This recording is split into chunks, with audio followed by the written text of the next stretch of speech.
નમસ્કાર, હું આપનો રાજુ કરપડા. હાલ વિસાવદરની વિધાનસભાની પેટા ચૂંટણીમાં જે ચૂંટણીનો ખરેખર જંગ જામ્યો છે ત્યારે ભારતીય જનતા પાર્ટી દ્વારા તમામ સમાજના આગેવાનોનો ઉપયોગ કરવામાં આવી રહ્યો છે. એમાં ખાસ કરીને કાઠી સમાજના અમુક આગેવાનોને જવાબદારીઓ આપવામાં આવી છે. દરેક ગામડે ગામડે ફરી અને ભાજપમાં મતદાન કરાવવા માટેની જવાબદારીઓ અપાઈ છે. પણ તમામ સમાજને મારી અમુક વિનંતી પણ છે અને ટકોર પણ છે કે ભારતીય જનતા પાર્ટીની સરકાર 30 વર્ષથી ગુજરાતમાં છે. કાઠી સમાજના કોઈ વ્યક્તિ પર ગુનો દાખલ થાય પછી નિર્દોષ છે કે આરોપી છે, ગુનેગાર છે, આ તો નક્કી કોર્ટે કરવાનું છે. પણ કોઈ પર એક કેસ થાય અને એના પરિવારમાંથી જે બેન દીકરીઓને પોલીસ સ્ટેશન લઈ જવામાં આવે છે, એક રાત સુધી રાખવામાં આવે છે, એમની આબરૂ ઉપર ઘા કરવામાં આવે છે, આ જવાબદારી કોઈ નેતા લે છે ખરા? સામાજિક આગેવાન કોઈ જવાબદારી લે છે ખરા? ગૃહમંત્રી પાસે આનો એક પરિપત્ર કરાવી શકશે ખરા કે આરોપી કોઈ પણ હોય એના ઘરમાંથી બેન દીકરીઓને લઈ જવી પોલીસ સ્ટેશન આ કાયદાની વિરુદ્ધ છે? તો કોઈ પણ આરોપી પછી કાઠી સમાજ હશે કે અન્ય સમાજ હશે એની બેન દીકરીને પોલીસ સ્ટેશન લઈ જઈ પોલીસ હેરાન નહીં કરી શકે, આવી ખાતરી કાઠી સમાજના આગેવાનો સરકારમાંથી અપાવી શકશે ખરા? જો અપાવી શકતા હોય તો નિસંકોચ તમે સમાજના મત માંગો. જે ગ્રાઉન્ડ ઉપર છે, જે ખેતી કરીને પોતાનું ગુજરાન ચલાવે છે, જે મોભાથી જીવન જીવે છે, જેને તમામ સમાજોને સાથે રાખીને જીવવાની આદત છે, સ્વમાનથી જીવે છે, આ લોકોનો રાજકીય ઉપયોગ કરી અને જે એમની સાથે અન્યાય કે અત્યાચાર થાય ત્યારે આ જ સામાજિક આગેવાનો ચૂપ થઈ જાય છે ને, એનું દુઃખ અમને છે.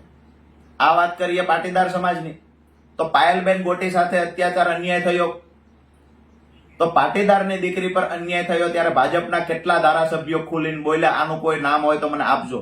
આજે વિસાવદર વિધાનસભામાંથી જે ભાજપના ઉમેદવાર ચૂંટણી લડે છે, પાયલબેન ગોટી પર અન્યાય થયો, આખા ગુજરાતે જોયું, આખા દેશે જોયું.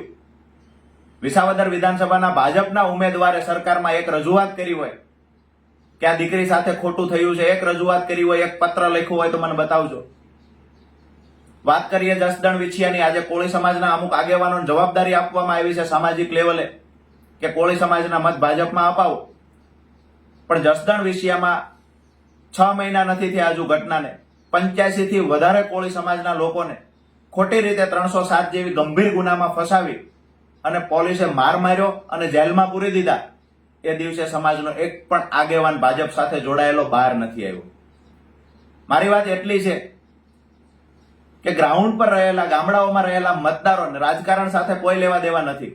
પણ આ જે સામાજિક નેતાઓ આવે છે, આગેવાનો આવે છે, એમનો ઉપયોગ કરે છે અને જ્યારે એમને જરૂર પડે છે ત્યારે ભાજપની સામે બોલવાની હિંમત કોઈ પણ સમાજના આગેવાનમાં નથી બચી. એક વિનંતી હું કરવા આવ્યો છું, ખાતરી પણ આપવા આવ્યો છું કે ગોપાલભાઈ ઇટાલિયા જસદણ વિછિયાવાળી ઘટના કોળી સમાજની હતી તો એમાં ડંકાની ચોટ પર લડ્યા છે. પાયલબેન ગોટીવાળી ઘટનામાં હું એનો સાક્ષી છું, લડ્યા છે. હેમુબેન વાળી ઘટના હશે તો ક્યાં હતા આગેવાનો? એક તમે કર્મચારીની બદલી નથી કરાવી શક્યા. 8 દિવસ સુધી દીકરીઓને જેલમાં રાખવામાં આવી. કોઈના પરિવારમાંથી 80 વર્ષના માજીઓને ડોહીમાને પોલીસ સ્ટેશન બેસાડી દેવામાં આવે. કોઈના ઘરના પ્રાણીઓ પોલીસ સ્ટેશન લઈ જવામાં આવે. આરોપી છે, આતંકવાદી નથી. સગાવાલાઓને ટોર્ચર કરવામાં આવે.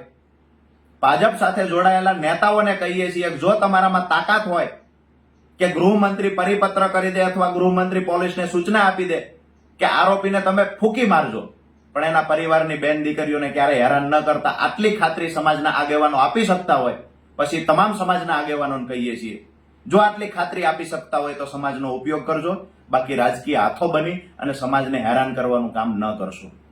આ વાત સાથે મારી વાત પૂરી કરું છું. આવતી 19 તારીખે વિસાવદર, ભેસાણ અને જુનાગઢ ગ્રામ્યમાં રહેલા તમામ સમાજના આગેવાનો, કાર્યકર્તાઓ અને મતદારોને કહીએ છીએ કે સમય આવ્યો છે આગેવાનોને ઓળખવાનો. ગોપાલ ઇટાલિયા રોડથી લઈને વિધાનસભા સુધી તમામ સમાજ માટે લડશે, એની હું ખાતરી આપું છું. આભાર.